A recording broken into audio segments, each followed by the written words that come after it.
funny that like you ask that, like, because like sometimes I try to ask, I try not to ask like, am I getting better? Like with my anxieties, with my fears, with my worries, like how am I meant to gauge this?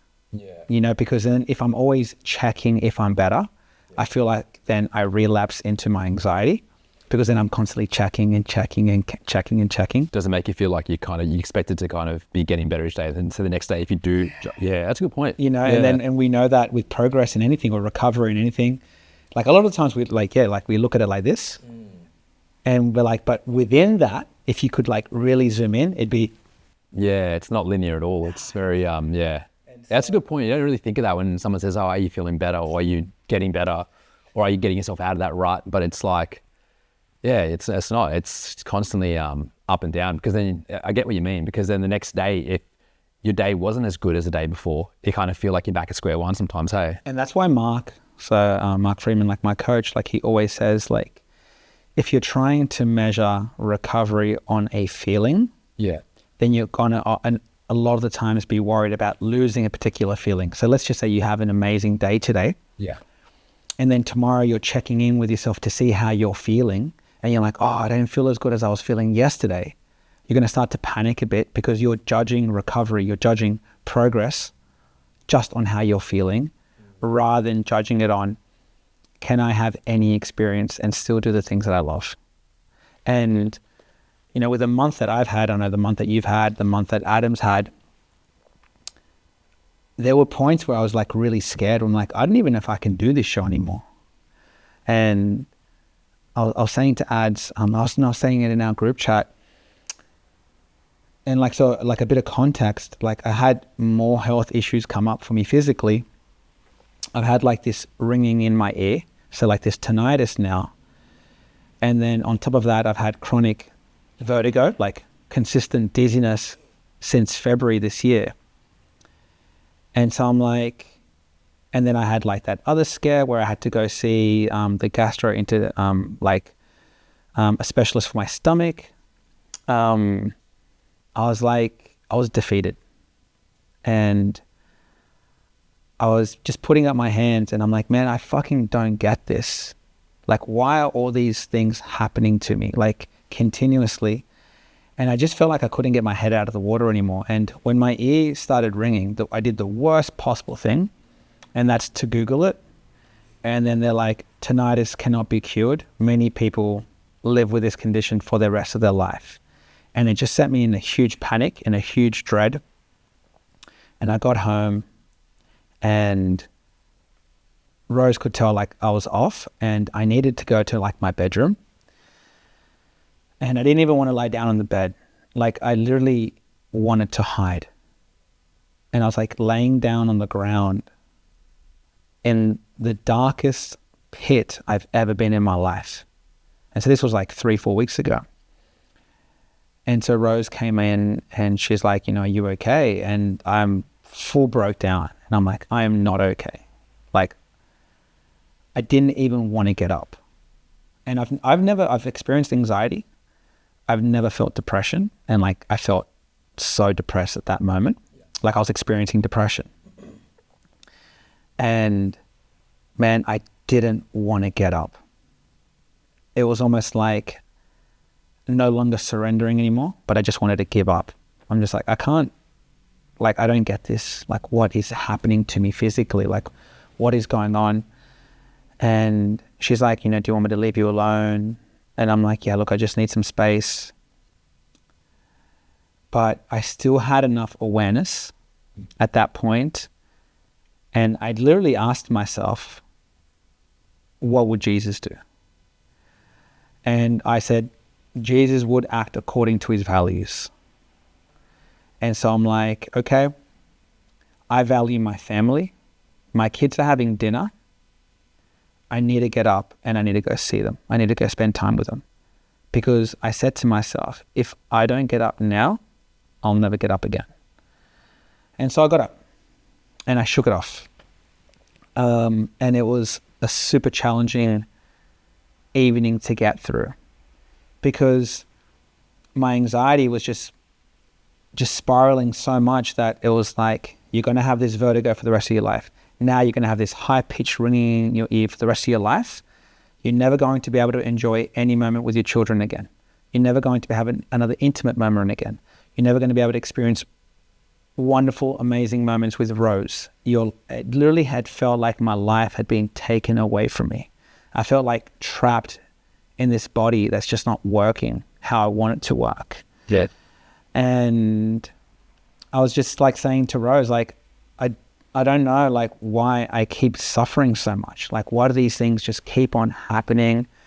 And I told her, I said, and I was really fucking angry, man. Like, I was so angry. And I said, like, I don't understand God's plan.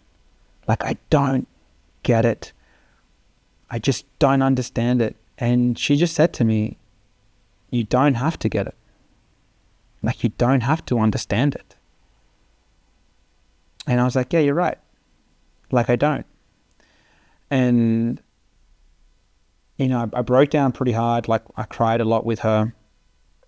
And I got like my book out and like this book, and I created a contract. Because I'm like, you know what? I'm going to put like all my tools in place that I have. Like all my tools in place that I have. And I said, you know what? I'm going to write a contract up of some things that I can't do. Right? So like, okay. It literally says contract with a seal. And I wrote, essentially, you know, I'm writing up this contract as I've given up in the past to allow my fear to dictate my actions. There's a difference in making it easy for yourself and engaging in compulsions. For 1 week, I promise to try my best in not engaging in the following hurtful actions: Googling anything related to my symptoms, watching anything related to my symptoms, listening to anything related to health, Googling, listening, or watching anything related to treatment or recovery in regards to my health, not engage in checking behaviors, like trying to check if the ringing in my ear is gone, doom scrolling, not using Instagram for more than once a day to check my messages. And so I did that because I wanted to give myself the best possible chance of like getting back on the horse and progressing. And it made a huge difference. Yeah. A lot of what you wrote down was about acceptance, allowance, surrendering. Yeah, that sums it up. And so it was just really like, I felt like, and like I couldn't exercise either because I was so scared of like making my ear worse. Yeah. And so I'm like, so I can't even exercise. So you feel like your tools have been taken away from you. I just feel like, and I feel like I can't even meditate now because how am I meant to do anything with this ringing? And so I spoke to my coach, Mark, and he was like, look, man, gave me some really good advice, really good suggestions. But he told me a practice that can be done is to actually meditate into the sound and obviously approach it from curiosity, approach the sound with love and kindness. And the idea behind it obviously is that you're no longer seeing the sound as an intruder. It's not an intrusive sound. It's just a sound. And the first couple of days was really hard, man. I was like, fuck, like this is really tough. Especially when you've labeled something as, this thing is ruining my life. It's a problem. I have to fix this. And then you just go down this rabbit hole. And it just really opened up my eyes to then, okay, you know, I'm going to practice sitting in with this thing. And I just started noticing it was getting better and better and better. But then I made the rookie error, where at one point the sound was gone. It was no longer present. And I'm like, fuck yes, I'm cured. A couple of hours later, it came back at an even higher intensity. And then that really like brought me back down again. I was like, fuck man, like I just thought I'd gotten past this. But then I was like, gotten past this. I thought I'd beat this. All those words of like trying to get rid of something, trying to fix something rather than allowing something to be. And it's like, I said to myself, I'm like, this is happening for a reason. It's almost like, you know, when someone gets their arm broken in jiu-jitsu and it's from them not tapping. Did their arm break because someone broke it or because that person didn't tap?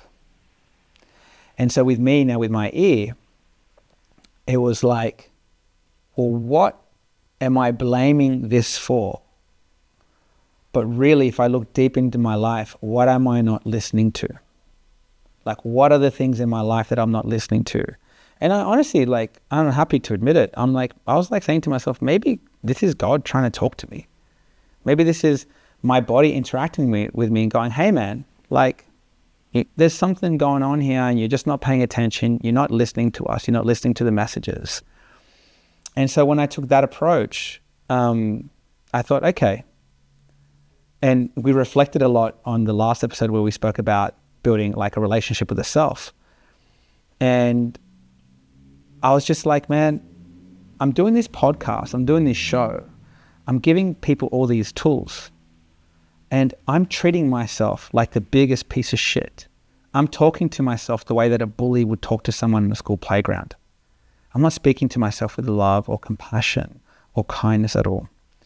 And I spoke to Rose about that because she was saying that sometimes, she speaks to herself like in the mirror and like with loving words. And I'm like, she's like, you'll feel dumb at first to do it, but you should try it. And I started implementing that. And then I started trying a bit of like EFT tapping. When you touch your eyebrow points, your eyes on the side, underneath your lip, your chin, underneath your collarbone, underneath your armpit and your head. But you kind of acknowledge what's happening in your life, but then you follow it with like these really love and kind words. Man, I've never done that. And it was so weird to talk to myself in such a loving and compassionate way. In the past, I used to psych myself up, but it was about destroying things or destroying people, or you can dominate this. It wasn't from a love and kindness perspective. But I started doing that to myself the last couple of weeks. And even when the sound still comes in and comes out. So throughout this podcast, what we've been setting up, it's been there and it goes away. It's been there and it goes away. I'm not trying to get rid of it now. I'm seeing my doctor. I'm seeing the ENT specialist. I'm seeing the audiologist. I'm working like with a team. However, if we find something that works, great. If we find something that doesn't work, great.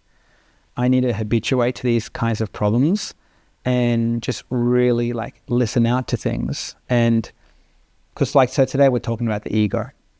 And I messaged you and Adam the other day. And I was having a pretty hard day with the ringing in my ear, thinking about the dizziness, thinking about how I haven't been able to train properly, all these things. And I got a message from someone saying that, they're not doing very well and they're struggling and they needed to talk. And I was like, yeah, man, let me know. We'll get a coffee. Let me know when you're free.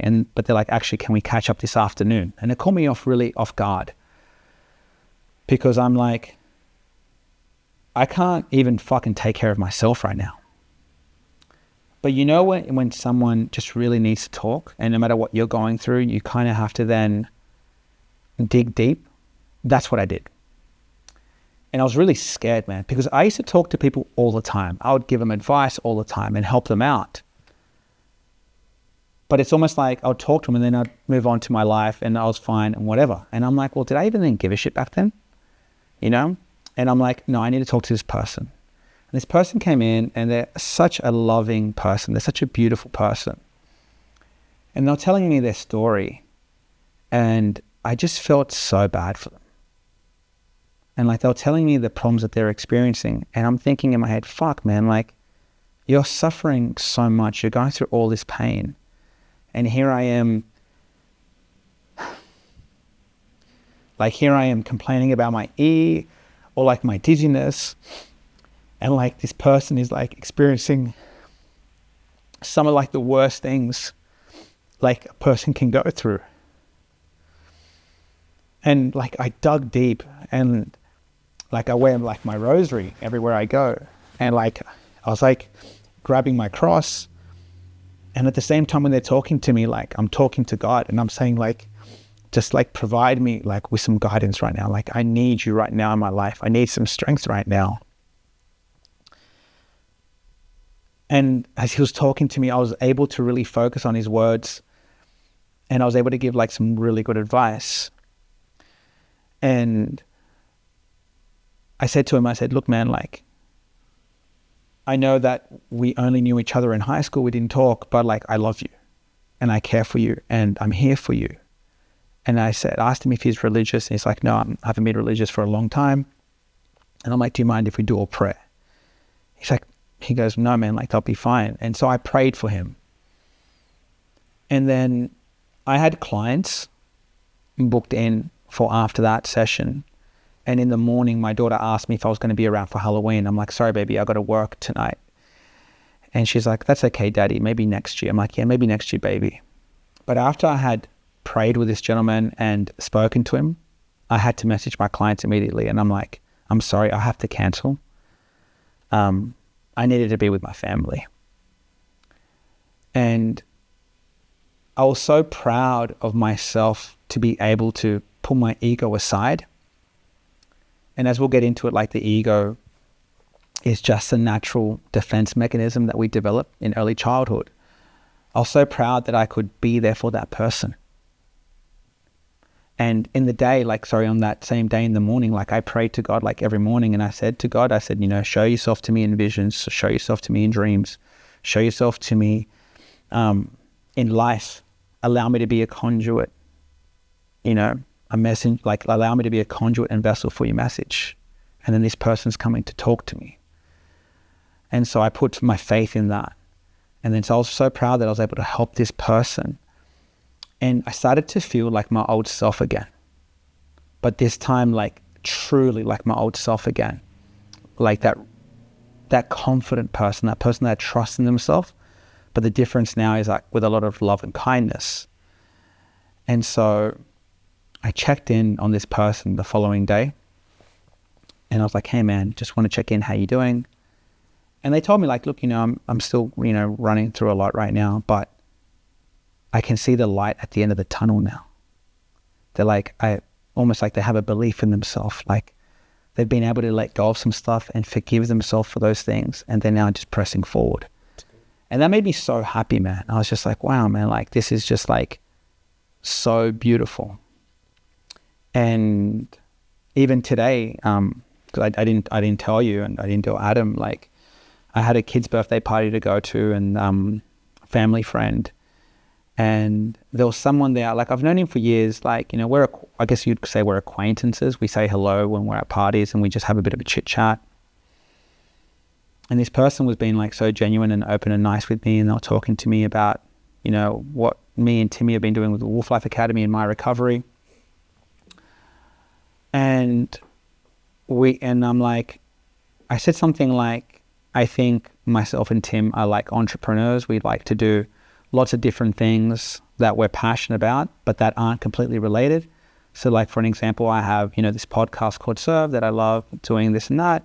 He's like, oh, what's that? And I'm like, look, it's a podcast where me and my co-host Shane and our producer Adam, we pick topics that we're interested in and see if we can somehow tie it back down to biblical studies, to messages from Jesus, to Buddhism, Taoism, you name it, ancient wisdom.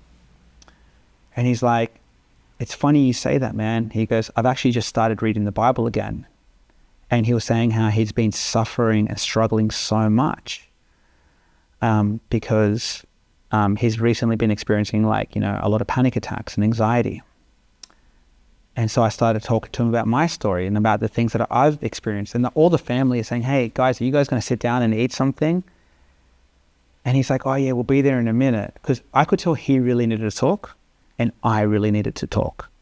And we're just talking about how beautiful it is and powerful it is, surrendering to God and to Jesus and all these things.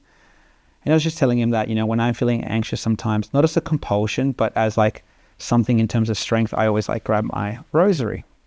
He's like, oh man, it's funny you say that. And in his jeans, he pulled it out and he had a very similar timber rosary like mine. And this is something that we speak a lot about, is that I stopped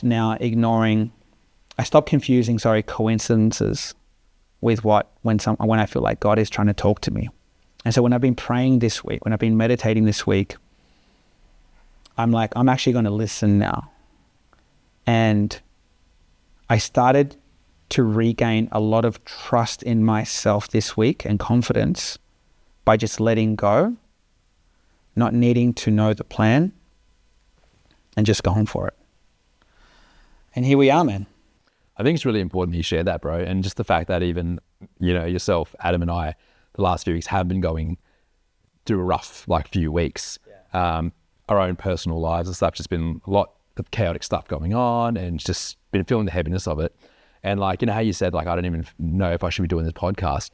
That makes you even better of a person to be able to do this podcast. The fact that you can openly say, drop the ego and openly say, yeah, I am going through some problems. I am going through a rough patch at the moment. I've got some stuff that I'm working through at the moment, right? And I think that, you know, when we have a platform like this, or even if we have a social media, like, you know, with Soulflex on my social media, it's a lot about raising your own vibration, about energy healing, somatic healing.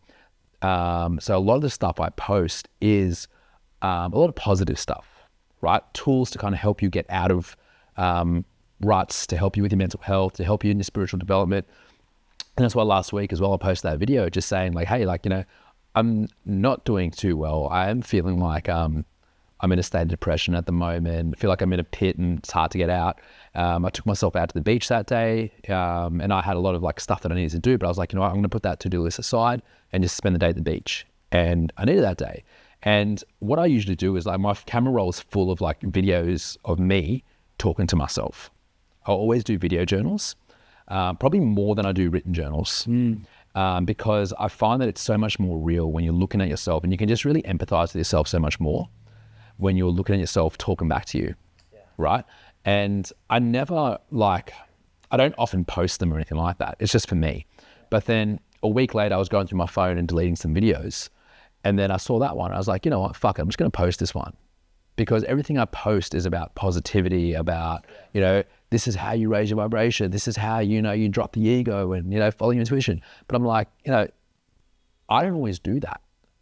I need to show people times where I am feeling quite low and what I do for myself to get myself out of that as well. That's real, that's authentic. And that's why I post that video. And like, I had a lot of people message me, and I was like, I replied, I'm like, hey, look, sorry, I didn't post this video because I wanted people to worry about me or anything like that. I'm fine. This video was from a week ago. You know, like I did what I needed to do. I consulted with God, I consulted with myself. After I've done that, I shared with you guys and spoke to you guys.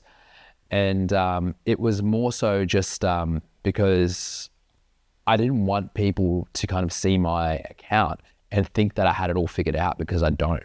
Same. None of us do. And the thing is, right, I don't care how many books you sell. I don't care, you know, how many stadiums you sell out.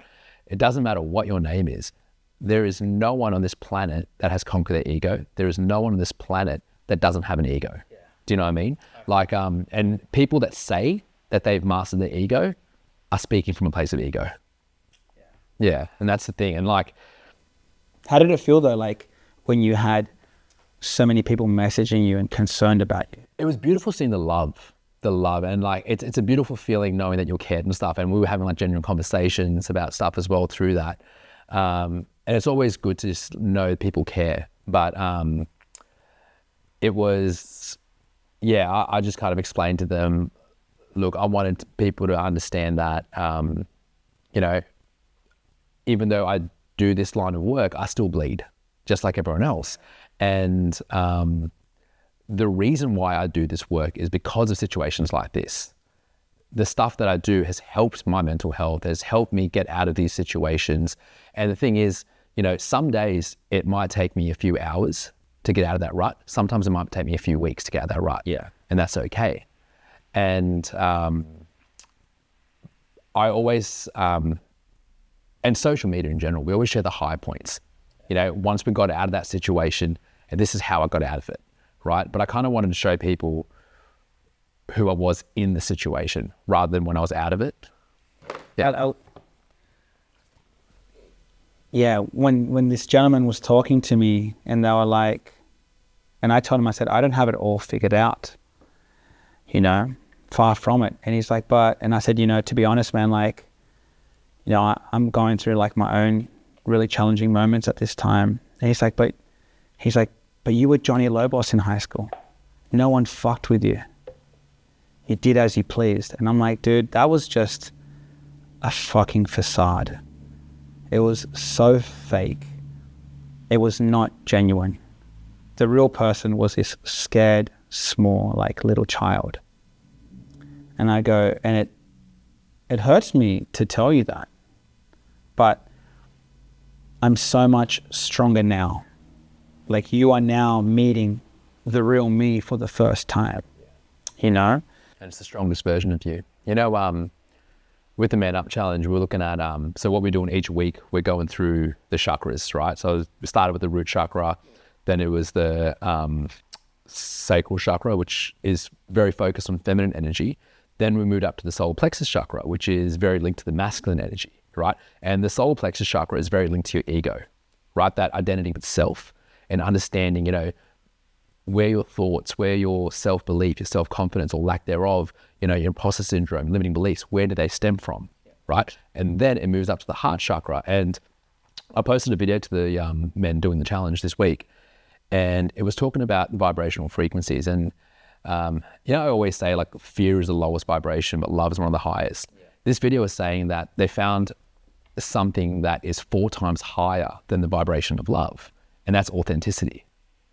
And when you can be so real with yourself and really understand who you are as a person and be that person, regardless of how that may appear to other people, right? Regardless of what they think of you, it is so freeing. And that is the highest vibration you can feel. I find that stuff fascinating. I really do. And I started using this word the last 3 weeks, and it's healing. And I never really used it. I would always use the words. I'm trying to build and grow things. But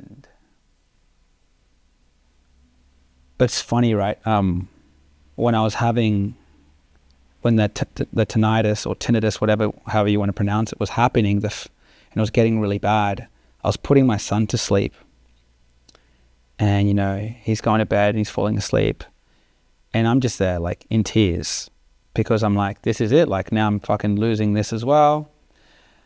And I'm like, I need to pray, and I'm going to meditate on this sound. I'm just going to, like, I just got to try something. And I started doing so. I think I was telling you that when I was meditating, all I could see was like this blue tunnel, like this wormhole. And I'm there walking in this wormhole. I know this sounds really weird and woo-woo, but I don't care. This is what it is. But I'm not me, this physical self. It's like this translucent body, and I can just see like this yellow-white light all in me. But I recognize myself more with that than my own reflection. And I'm just breathing, and this myself, like this body is walking, and I can hear the sound. And I'm telling myself while I'm meditating with the sound, you are safe. You are safe. You are safe. Keep going towards the sound. And as I kept going towards the sound, I can see a little kid on the ground crying. I'm walking to this kid, and I keep saying, you are safe. You are safe. And then when I finally get down to this child, I realize that it's me, but like as a 5-year-old. And this child's crying. And so I'm grabbing myself, my little self, and I'm telling him, like, you are safe, you are safe. And I breathe in really hard, and then I breathe out, and I can see like this yellow energy going in and then going out into this 5-year-old child. And then the sound stopped. And then I opened my eyes. And that's when I realized is that although this sound happened from an injury, it's sticking around as well because there's something going on internally that I haven't addressed. And that's when I started thinking about, well, you know, healing your inner child, or thinking about my ego, my relationship with God. And although the last 3 weeks have been fucking tough, man, I'm happy to say that I'm feeling heaps better, and that my own relationship with God just transcended to another level, because I realized as well where I was neglecting it as well, like what I was doing wrong. And the fact that I kept saying to Rose, and that's why I reflected on it, I'm like, I kept saying, I don't get this plan. I didn't get this plan. It still shows how much control I'm still trying to have of that plan that someone else has for me. And I really thought about that. And I started training again this week. I started rolling again this week. And I just felt so free. I felt so relaxed. I felt so good. I think it's crazy how, I think I told you this as well, how you were saying you saw that color yellow and you're talking about ego and then seeing yourself and that connection to yourself. And when I was telling you about the chakras, right, the solar plexus chakra, how it's connected to your identity with self and ego, that's associated with the color yellow. So it's very linked to everything that you're saying about, because each of the chakras, their vibrational frequency like just reflects the color. And that's associated with the color yellow. And it's literally everything about like inner child, ego, that connection to self. Yeah, it's crazy, man. It really is. But like I was thinking about it, like 3 years ago, I didn't have any of these mental or physical problems. Nothing. And I was honestly asking myself, and now I have these mental and physical problems, but I'm such a completely different person. And I was saying to myself, well, and it's a dumb exercise, I guess, but I was like, would you prefer your life the way that it was before or the way that it is now? And I would say I'd prefer my life the way that it is now, even with all this suffering, because at least it's on a path of being genuine and authentic. It's on a path of being all about love and kindness and truth. And that is now I'm starting to truly build a connection and a relationship with God. I'm a far better human being. I'm a far better father and husband and community member. And there is a ton of work to be done, you know? And so that's why I was excited about this subject today, the ego. And so a question I have for you then is, do you have like a definition for the ego? Like, how do you view the ego? I do. I think like with the ego always has bad connotations that goes along with it, but there is good and bad with it, right? So like when you hear the word ego, we normally think those negative connotations like, oh, he has such an ego or such a big ego. We're so ego-driven or egocentric. But I find that the ego can be used as a tool for productivity and motivation as well. Yep. Right? And there's healthy and unhealthy, just like everything, there's that balance. And I think when the ego becomes a problem is when we try to, when we're controlled by it and we're unaware of it, right? So awareness for me is the key to everything, that awareness. And I always say in my 20s, I had minimal awareness, self-awareness, or maybe I did, but I was just numb to it or avoiding it. But I was very ego-driven in the negative way, right? In the negative sense of the thing. And I always, what I hate is when people say like, oh, like, you know, you got to kill the ego or you got to like get rid of the ego. You can't get rid of your ego. Your ego is part of your experiences. It's like saying that you need to get rid of your past or get rid of your memories, get rid of your experiences. It's all part of you. And the thing is, it's about like understanding that your ego either controls you or you control your ego. Man, it's funny that you brought that up, but I wrote this note down in studying the Bible for the ego, and there's a psychiatrist, I believe he's from America, his name's like Dr. Mark Epstein, and he's written a bunch of books. And yeah. Uncomfortable last name. Yeah, I know, right? Does he have an island? No. But he's written extensively on like the topic of the ego. And so when one of my notes that I wrote here, I go, both Jesus and Professor Mark Epstein value self-reflection as a means of transformation. They emphasize understanding the ego's role in our lives and using that awareness to grow spirituality and cultivate like deeper connections with other and ourselves. And so we're not just like, it's important to like see through the ego. Like you don't have to, so here, I wrote here, that like it's, the emphasis is that freedom comes from transcending the ego's self-serving tendencies.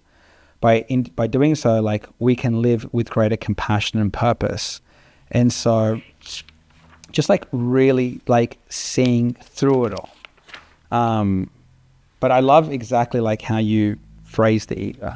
The crazy thing is, right, like the term ego was only invented in the last century. Yeah. Do you know that? Like, so when you like look in the Bible, they don't use the word ego. When you look at Stoicism, they don't use the word ego. It's the concept of the ego. But it was Sigmund Freud who coined it, right? And I've got a quote about him, how he talks about the ego. It's the identity of how you view yourself to be and who you believe you need to be enough and to be loved. That's his quote, right? And That's fucking great. yeah, and he was right here. He the concept of the ego, so it was a modern invention from the turn of the last century. He used it to describe sense of self, and then he later on expanded it to include the psyche. So then he started looking at things like judgment, tolerance, reality testing, control, planning, defense, processing of information, memories, and that's where ego comes from. But then when you look back at ancient times like Stoicism, biblical teachings, they still teach that concept just without the words, right? And it's very linked to that relationship to self, which is what we talked about last week as well. I have some notes from Dr. Mark Epstein. And so I read one of his books. It's called Going to Pieces Without Falling Apart. And so I've got this quote from it. And so he talks in detail. So I'm only just going to take a few little points from it. So looking at the ego, and you just mentioned it then, but in terms of as a defense mechanism. Yeah. So the quote is, so this is from Mark Epstein. It's a great book, Going to Pieces Without Falling Apart. The ego's job is to keep us safe, but it often overreacts, creating anxiety, envy, and defensiveness in an attempt to keep us in control. And so when we look at that, we can see how the ego can be viewed as a construct that we use to protect ourselves, from uncomfortable emotions or insecurities. The other quote I have is when he's talking about ego as an attachment, where clinging to the sense of who we think we are is a source of suffering. The more we identify with our ego, the more fragile we become. And we spoke a little bit about this stuff in last week's episode. And so I guess is that the ego clings to ideas, to identities and desires as a way to feel secure. So if you see yourself as a big, strong gym guy, well, your ego is going to attach itself to that identity, so that you feel secure. If you identify yourself with money or possessions because of status and the way that people see you, well, the ego will attach itself to that as a way to It'll make you believe it. Yeah, as a way to feel make secure. You believe it. And, this was a point that I wanted to bring up as well. So he talks about in that book, in various books, about understanding the ego versus destroying the ego. And so I read this in the journal, and it said that Epstein doesn't advocate for erasing or destroying the ego. Instead, he suggests that we learn to observe it with compassion, acknowledge its role without letting it dominate us. And that's when you just spoke about the ego can be used for good things or bad things. I think this is where that ties in, where can we observe our ego with compassion? Because if we can observe the ego and see what it's trying to get, what it's trying to protect us from, that gives us really valuable information. And if we then can acknowledge its role as a defense mechanism, as a way of, keeping fear and emptiness away, as a way of, as an attachment, we can see why it's trying to do those things. And we don't have to let it dominate us. And so I think that's really, really important. The ego can be one of your greatest teachers that you'll ever have. Yeah. Do you know what I mean? There's so much you can learn from your own ego when you look at it from a place of say love and empathy, right? And understanding. So I always your ego will always prove itself right based on your thoughts and experiences, but it'll either do it through motivation or through self-sabotage, right? Yeah. So I look at, even when I grew up in primary school, I was a really shy kid and I was quite chubby in primary school, and I had friends and stuff, but every now and then people might make a comment about my weight, or when family friends would come over, my dad would make a comment about my weight or something. So, and I would stay quiet about it, but it would really affect me. And then when I went to high school, because I went to a public primary school, so I didn't have a lot of my friends that went to my high school. So I looked at it as all right, this is a clean slate now. Yeah. And I hit a growth spurt in year 6 going into year 7, and I lost a bit of the weight. I slimmed down. So I was all right, I can create a whole new identity now and make like a new life for myself. And I just had to fake this confidence. And then I was, you know, like I think your ego is obviously, you know, it comes from your beliefs, both your values and your limiting beliefs, And your experiences. So you started to develop, you said when you started high school, you had like a clean slate. Yeah. But what was driving, do you think, those thoughts? Do you think the ego from when you developed it in a childhood stage? The bullying. Yeah, 100%. So it was like, so, and like, you know, your trauma and your wounds are also kind of shaped from your ego as well. So your ego is shaped from your trauma and wounds rather. And so I was like, okay, I need to create this persona. I need to, you know, make sure I'm in the best shape of my life. And then I started like, you know, like doing push-ups every day, doing sit-ups every day, going for runs all the time. And that was fear-driven because I was scared that I would get bullied in high school. So that's that defense mechanism. Yes, but my ego was also my motivator for me to get in shape and stay in shape 30 years later, right? And that decision ended up leading me into the person I am today, who, you know, prioritizes a healthy lifestyle, prioritizes, you know, health and fitness and wellness. It also led me into a career into fitness.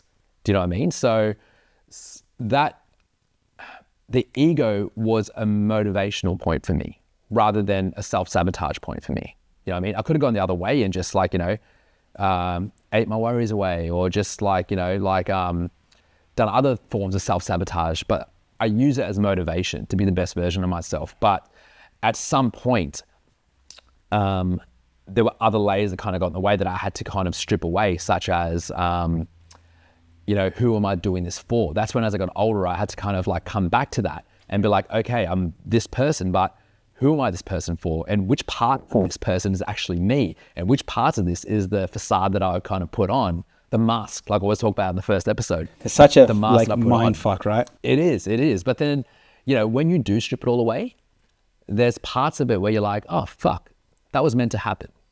Yeah. I'm meant to keep this and I'm meant to get rid of this, you know? And I think that, you know, I always say like your intuition is God's voice and that's your 5D self. That's your higher self. And then your ego voice, because you always got two voices in your head, right? But a lot of times it's so hard to hear the intuition because we can't make that discernment between the ego voice and our intuitive voice, right? But your ego voice is constructed, it's man-made. It's man-made from your experiences, your traumas, your beliefs, your values, other people's beliefs and values that stem down to you. And it gets so shrouded that sometimes we can't hear the intuition, right? It's like if we both bought laptops, brand new, right? We'd open it up and there's nothing on there. It's completely blank. That was you and I when we were born. Yeah. Right? But then let's say I'm just typing on my laptop and I just use it for typing, nothing else. But then, you know, you're like downloading stuff, you're putting videos and photos on there, you know, you're downloading music. The processing of your laptop's going to be very different to the processing of mine over time. You know, yours might be a lot slower. You might have more viruses than my one, right? And that's the ego voice. No child is born thinking, oh, I'm not enough, or I'm not going to be wealthy, or, you know, I'm not going to be successful, or I'm not going to be loved. That gets developed over time through experiences. And that's how the ego voice is constructed. And, you know, when you think about a child, right, they're like, you know, I want to be a famous singer. I want to be, you know, an astronaut. They have an abundance mindset. And they get to an age where people tell them, oh, come on, don't be silly. You're dreaming. Like, you know, what do you really want to do? Like, you need to kind of think about your future and all these things. And then other people's beliefs come into that, right? And, you know, sometimes it can be detrimental. Sometimes it can cause limiting beliefs.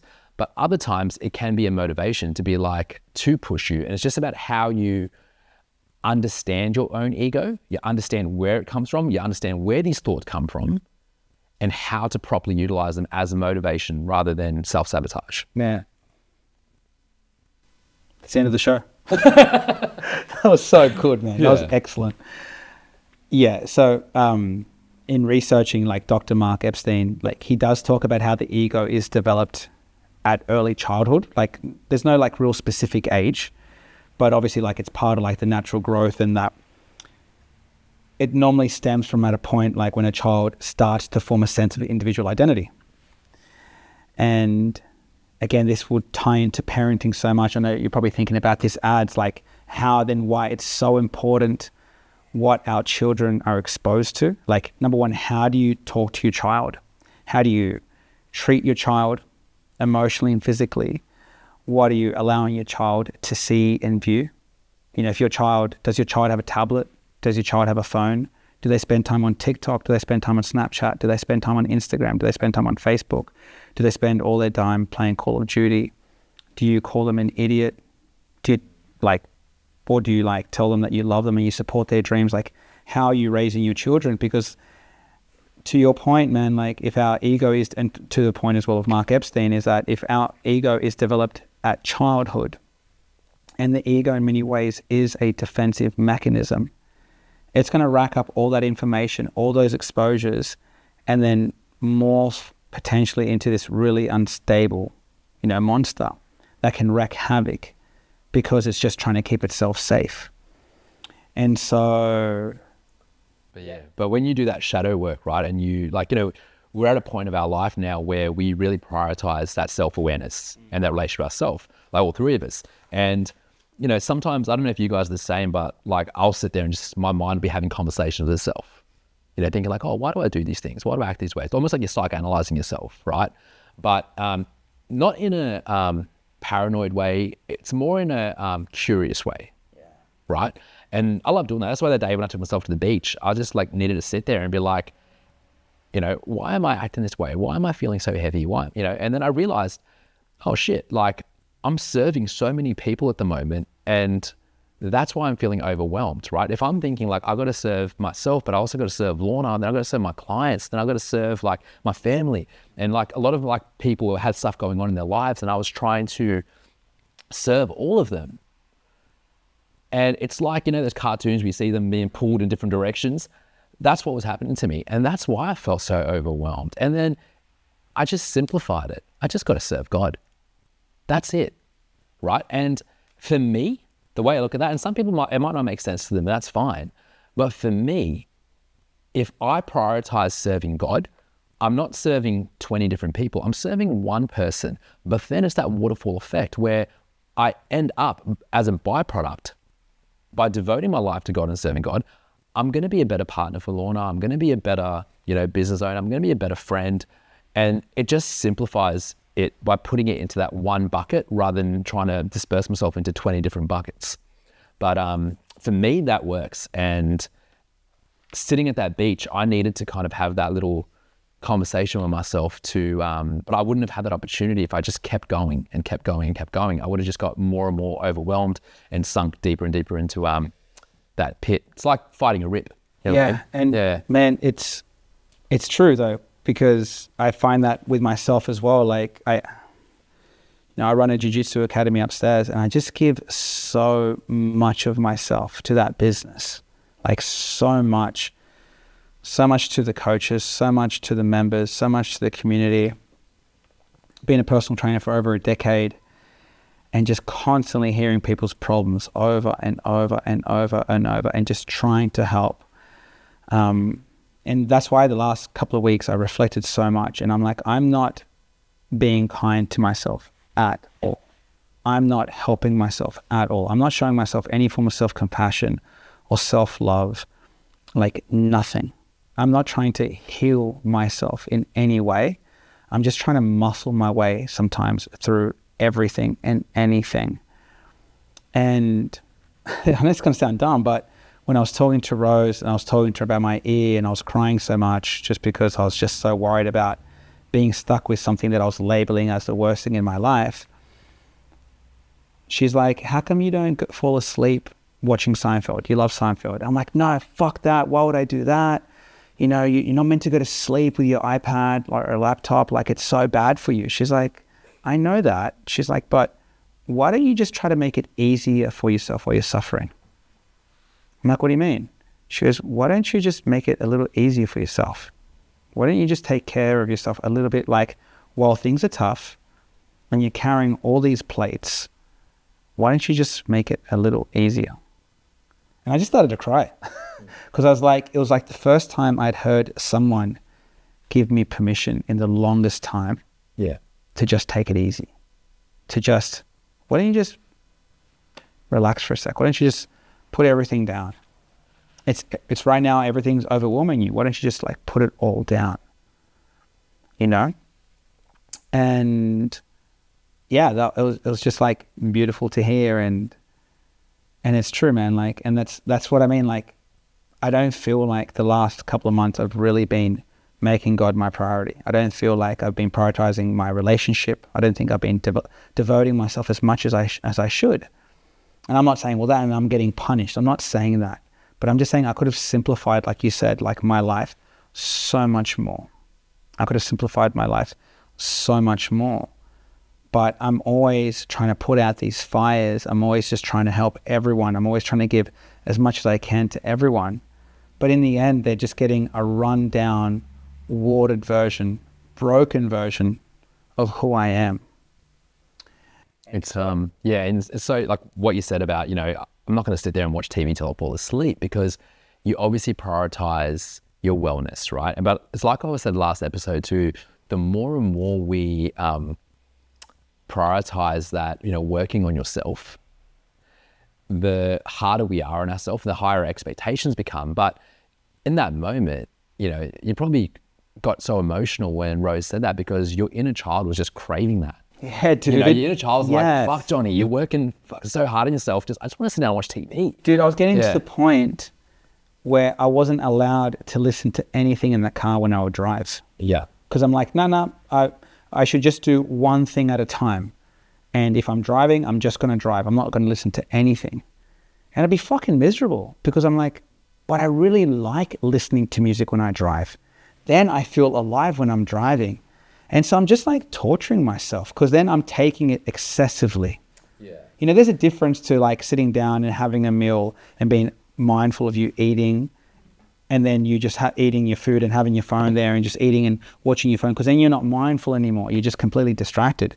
Like I was confusing the two things. Yes. Yeah. And I was just being so like hard on myself. Like even with like jiu-jitsu, I'm like, unless I get 60 rounds a week in, unless I'm training 13 times a week, I'm shit and whatever. Yeah. And it's just like, no, man, like that's not the fucking case at all. So I feel like my ego puts these really unrealistic expectations on myself. Yeah. It's like, you know, when you're working on your physical health, right? Like in my mid-20s, it's probably in the best shape of my life. I was like living on like probably like 8 to 9% body fat, like consistently. You know, I was like training like every day, 2 hours a day, you know. But if a client came up to me and said that they were doing that, I would be like, you're really fucking unhealthy. Yes, do you know what I mean? That's so unhealthy to do that. To be like training like non-stop to the point where it's like, you know, if I didn't eat a meal every 2 hours, I'd panic, right? Like my ex and I would be driving, I'm like, fuck, go to the server, I need to get food. It's been 2 hours. It was so neurotic. And like, you know, on paper, I looked like, oh, you know, could be in the cover of a magazine, but I was so fucking unhealthy. And the same thing applies with our mental health too. Sometimes we can become so neurotic with it because we've seen progress and we see what we used to be and we don't want to get back there. And we see what we can be, and then we get obsessed with that. And then it ends up being counterproductive. It ends up defeats the purpose of it. And it's, there's like a time and a place for it. And, you know, but sometimes we also go to like, and that's very masculine energy. Like I need to do this, this, and this. But then we also got to link back to that feminine energy and be like, I just need to kind of just be free and just kind of like flow with life at the moment. And for that night, it was watching Seinfeld. Like the other week, Laura and I were so drained and we were just sitting there and then we heard the ice cream truck. And then Lorna was like, oh, she's like, and we were saving for New Zealand and stuff because we're going on that trip soon. So we're like, Lorna's like, oh, I just saw her face light. And she looked like a little kid when she heard it. I'm like, fuck it, let's go. And then like, you know, I was like half naked. I was in my boxes, which ran down the street. Surprised to get arrested because all those kids are there and shit. Surprised. One free. Yeah, true. And then, oh, sorry, I just got what you said. I said true as well. Fuck. What a dick. Ego, right? And then, yeah, and then, you know, got an ice cream and she was like, you know, she looked so happy. And it was, our inner child just needed that. And, you know, like, I'm always so strict what I eat in terms of like, not so much like how I used to be like in my 20s about like food timing, but just more about like, you know, I haven't drank tap water in 10 years. I use fluoride-free toothpaste, but that's more of a spiritual kind of thing. Sure. But every now and then, if you want a fucking Magnum, have a Magnum. Yeah. It's not going to, you know, make you less spiritual. That Magnum is not going to close your third eye. Do you know what I mean? It's like, yeah, have a beer with your mates and it's fine. It doesn't it doesn't make you less spiritual. It's the ego. The ego comes into play when you start thinking what other people think, right? Like for a while, I wouldn't, like on the Soulflex page, I would never put a video or photo of me drinking alcohol. But then I was like, what I posted on my private page, but not on this page.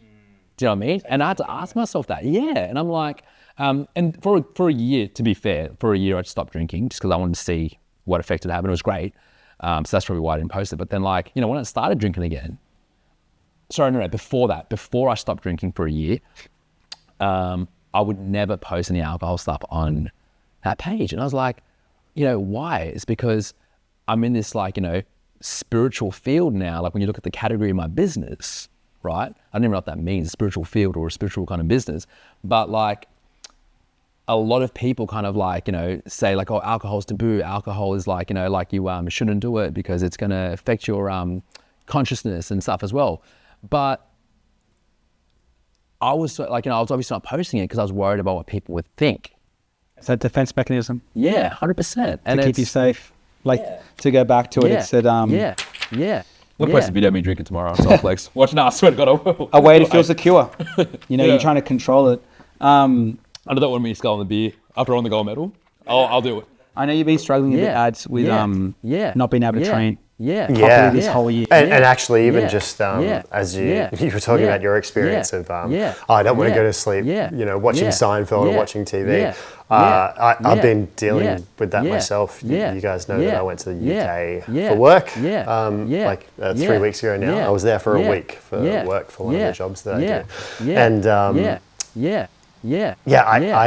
think my ego had built up this mechanism to protect myself. Because when I tell people I was going over to the UK for work for a week, everyone was sort of had the same reaction. It was always that's a luxury. What's Collie and Connor doing back home and all this sort of stuff. And I even messaged you boys about it when just after I booked the flights and everything, I messaged you and I was like, I'm feeling like shit, guys. I've just committed to this week-long trip for work. I'm going to be leaving my wife and my child behind. What an asshole and stuff. And you guys had raised some really great points about how I was still doing this for them because it bettered my work relationships and essentially that brings back for the family. But then whenever I told people in our lives about, I'm going to. I'm going to the UK for a week. They always said the same thing, isn't that nice?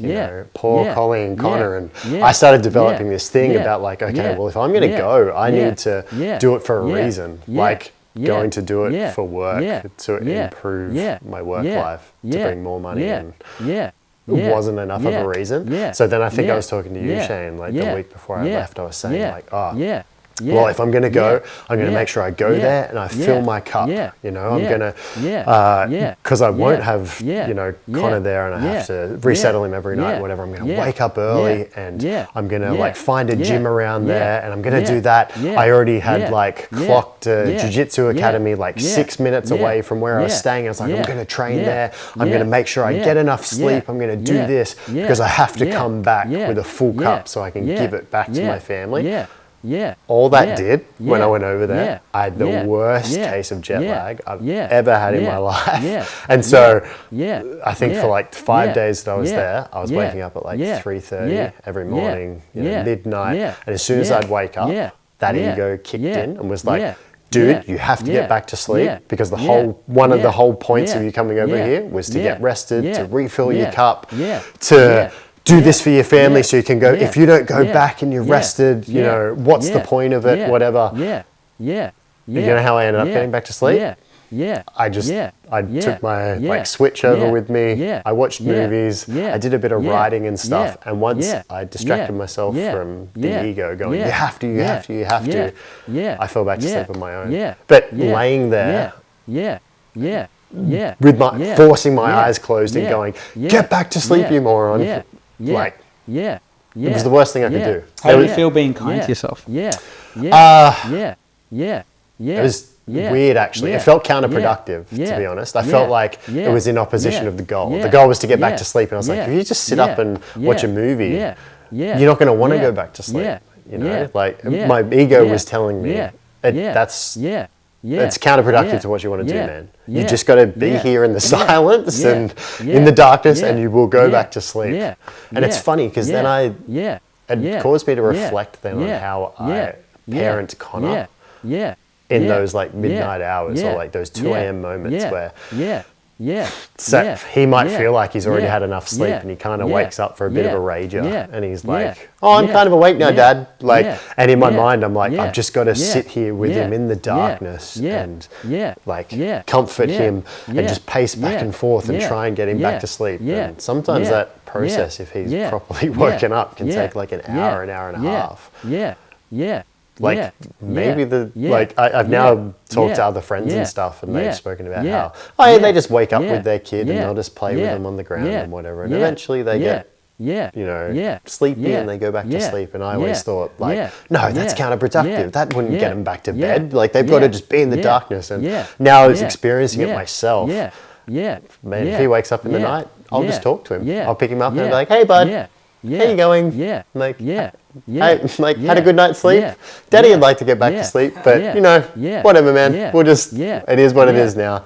And it's amazing. It's like he can feel your energy, and he like he will drift off to sleep quicker as a result. But so true. Like I it's it's crazy how I've been going through that exact thing myself. While I was away from you guys, it was ironically like an awakening for me in just how I need to be kinder to myself and how that ego is just sometimes getting in the way and preventing what's best for me in some cases. It's crazy. The I researched what the Stoics kind of thought about with the concept of ego. I say concept because the word wasn't around back then, but the ancient Stoics, right? And it links very closely to what you experienced just then, right?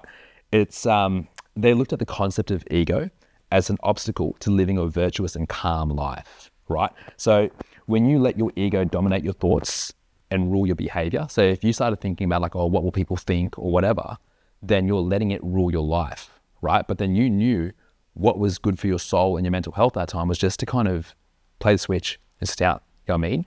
But then a lot of times we kind of think like, oh, what would this person think? Or, you know, these beliefs that come from external sources rather than internal. And that's that ego voice, right? And they look at all of the things that are external to us.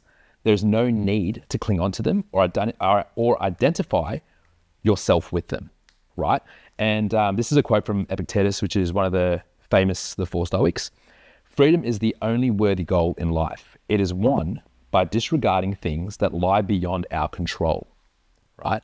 And when we think about it, other people's perceptions of us, like we can't control what anyone thinks of us. I can guarantee you right now, there's people that probably saw the old version of me from 15 years ago and probably sees what I do now with my business and probably thinks I'm fake.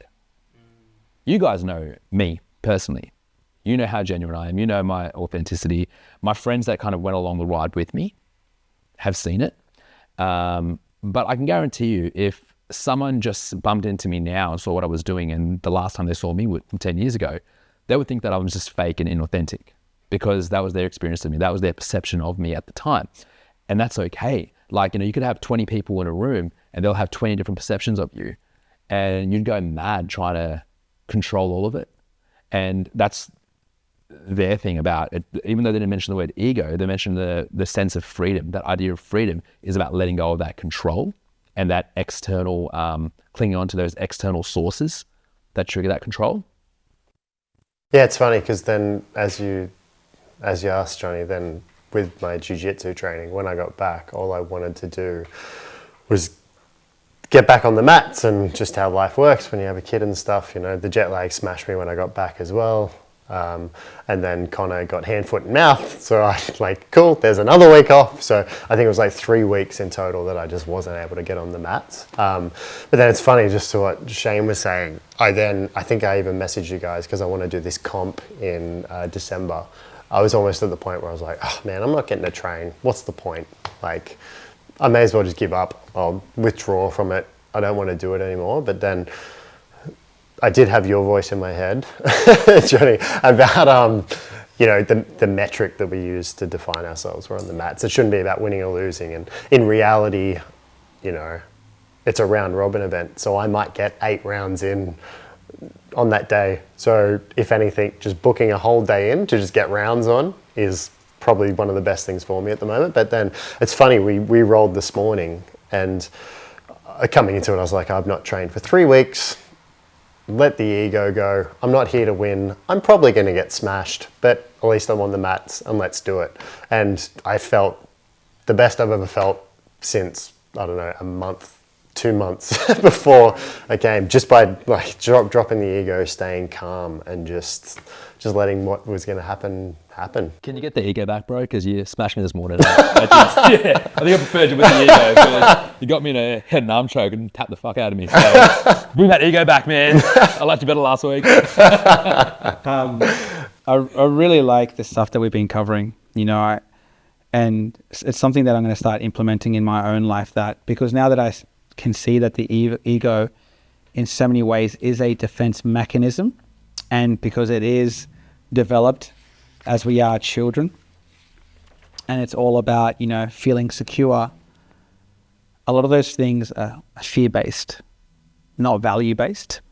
And so I feel like I'm getting better at identifying as well when my brain's trying to trick me, or when my ego's talking, or when my intuition's talking.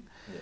And so I think I'm going to really practice that and put that to play and be like, is my ego telling me to not go to training because I'm going to get hurt out of fear, or is it truly a value that I need to follow? Because is that intuition? Yeah.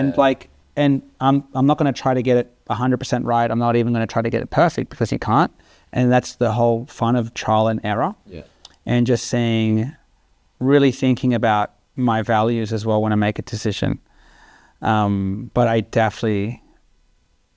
I make a lot of ego-based decisions, because not in terms of possessions, in terms of trying to flaunt or whatever, or brag, but I make a lot of decisions out of fear of loss and not wanting something bad to happen. And that's all about control, right? And the ego craves control because of wanting to feel secure. And so, yeah, I feel like I'm going to really spend a bit of time on this to really dig deep and understand myself, and not hate my ego, but try to understand him, because I feel that ego is made up of my 3-year-old self, my 5-year-old self, my 8-year-old self, my 12-year-old self. My ego is made up of all these different inner childs, and not trying to get rid of them, but healing them, and also just befriending them, making a connection with them, not allowing them to rule my life or to rule my decisions, but just understanding as well why my ego is a particular way, and to your point, I would agree. I wouldn't even I feel that if you were to go back 4 years ago and certain people in my life, or 10 years ago, and then you see the person that I am now, I honestly feel people would feel that I'm being completely disingenuous and not being real with them. But that's okay too. Comes down to who are you serving, right? And when I was in high school, I was serving everyone in my high school with who I was trying to be.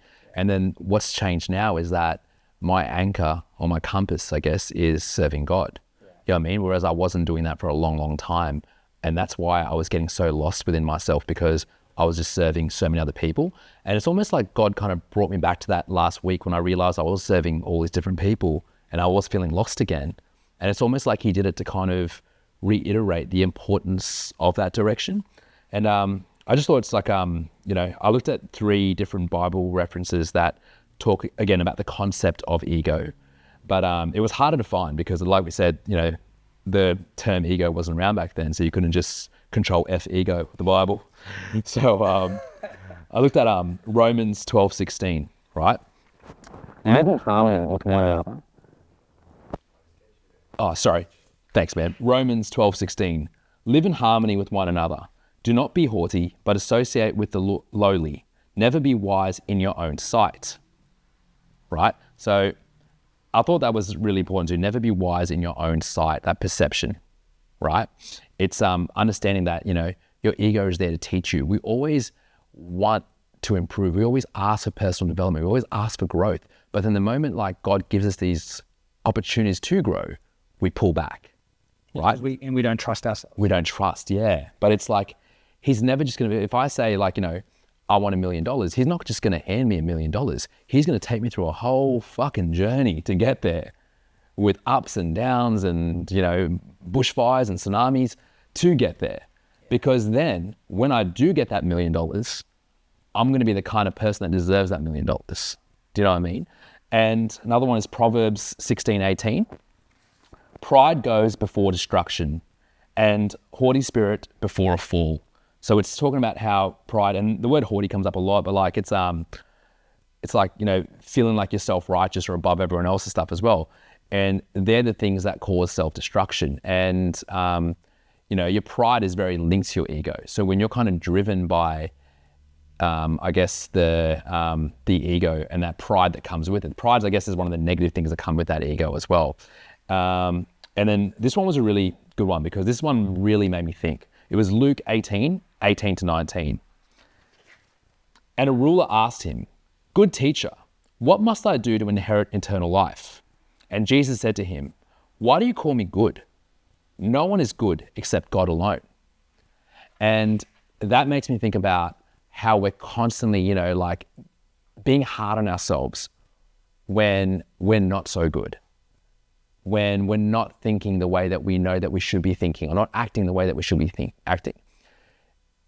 God created us as human beings because he expects us to sin. He expects us to make these mistakes. He expects us to have these moments, these downfalls, right? And he knows that we're going to have them. He knows we're going to experience them. And I used to always look at my intuition as God's voice, right? That was God's voice trying to guide me, trying to coach me, trying to pull me in this direction. But then my ego is made from my experiences. Who gave me those experiences? God. So he's given me connection to my intuition so I can hear him. But he's also given me connection to my ego voice, my egoic voice, through the experiences that he's given me. So he's blessed me with two voices to guide me. And that's that last passage when I read that, I'm like, wow, that's true. Like, we're so hard on ourselves, when we think about our ego. We have such negative connotations with it, but then really it's there to teach us. It's there to help us set boundaries. It's there to motivate us. It's working with your intuition to guide you to your path. And when you don't hate your ego, when you don't judge it so much, it allows you then to build on lessons. You can kind of again, understanding your ego versus destroying the ego. We can observe it with compassion. We can acknowledge its role without letting it dominate us. We can see why it's trying to do those things. And then when you listen to God's voice as well, you're able to, which in my opinion is a value-based decision of love, kindness, and truth. You're more than likely going to make a pretty good choice. I love that. That's really, really good. Yeah, it's been a challenging month for the three of us. And, that's why I was saying, I'm because I know you're going to New Zealand and I'm incredibly jealous. But I was we need to record now because I feel we all need this session. We all need to unload and just express ourselves. And I feel this episode has gotten, everything out of us. It's allowed us to be our most authentic and vulnerable selves. And you're someone, I feel, Shane, that knows a lot about the ego and understands a lot about the ego. And I wanted to close it off with this, if I could. What kind of do you have a tool or a mechanism or something that people can use today on how to reflect and how to understand their ego and how to work on their ego? How would you approach that as a coach? How to work on it? Honestly, I find one of the most powerful tools is one of the most simple and one that's been used for centuries, meditation. And, a lot of people think that when they're meditating and then thoughts come in, that they're not doing it properly. And that's a common thing I hear in meditation. When I ask them, I'm like, hey, do you meditate? They're like, oh, I can't. I'm like, why not? They're like, I just keep thinking. And I'm like, there's no off switch for your thoughts. You're meant to be thinking. Thinking is good. Thinking is the way your nervous system releases stress, right? But take a back seat and observe the thinking, observe the thoughts, right? And that allows you, rather than being from the inside looking out, you're on the outside looking in when you're meditating, right? And you can see those thoughts. And then after that, you know, whether you're journaling or applying it, you know, you write down those thoughts that kept coming up and where do they come from? And that meditation is an opportunity for you to allow you to turn inward, right? Because we're constantly living outwards. We're constantly doing, we're constantly like, you know, in this external world, and we don't take enough time to focus on our internal world. And that's what meditation is so powerful. And how can you hear your intuition? How can you hear your ego voice if you're not taking that time to turn inward? So for me, meditation is the most powerful tool. And then, you know, taking it to that journaling as well. There's a really good exercise called mirror exercise that I do. That's a really good journaling. Have you heard of that? No.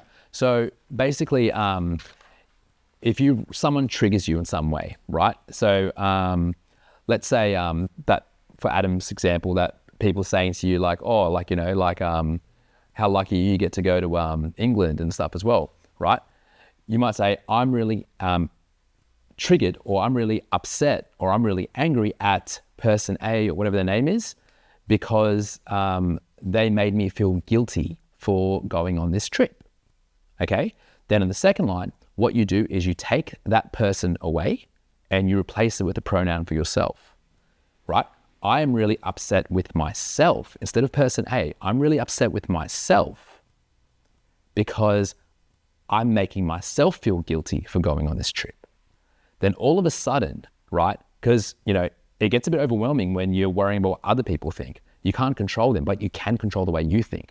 So you're replacing their name with the pronoun for yourself. Then step 3 is you have to agree with that second statement. Yes, I am making myself guilty, and then explain all the ways that you are making yourself feel guilty, right? And then now you're taking the onus away from them and putting it on you, which is a good thing, because if it's on them, you can't fix it, but if it's on you, you can. And then you write down all the ways, and it's just eye-opening. You're like, oh shit, like I am making myself feel guilty for this. I am thinking these things. I'm worrying about these things. And then step 4, you do this inner child meditation, and you look back at a time where you visualize yourself as a child, any point of your life, where you were made to feel guilty about something. And then you have that conversation with yourself, and you just nurture your your inner child, and speak to it in the way that he should have been spoken to at that time, or you give him the love that he should have been given to when he was upset about being made felt guilty. But yeah, that mirror exercise is a really powerful one. That's helped me heal a lot of things in my life. Man, we got some amazing tools for our listeners and viewers to use in terms of them wanting to understand their ego. We got some really good biblical references and passages about the ego. We spoke about Dr. Mark Epstein and the work that he's done around the ego and his book, Going to Pieces Without Falling Apart. You know, we opened up a lot about our past month and how challenging it's been. You know, I got teary and I allowed myself to let go of some things I was holding on. I'm really proud of this episode, man. And me too, man. It's beautiful. It was, it was absolutely beautiful and healing in a way. I feel good. Me too, man. Yeah, I feel like I've been craving this episode, man. Same. I felt like a little weight's been lifted off me, and I needed to share that and express that with you guys. And you know, tomorrow I'm running that beach breath work down at Thirroul, and Adam's filming for it. And Jonny, you said you and Rose possibly can come. Man, fingers I'm excited. Crossed. We're gonna go for pizza after. There's a mad pizza joint down at Thirroul. Yeah. Let's go have a pizza and a beer because we haven't hung out in a while. I think we need it. I'm gonna make it happen, my man. Man, I love you guys. Thank you so much. This was a great episode. Love you guys. Oh, man. Plus, thank you, bro. Love you, ads. Love you, mates.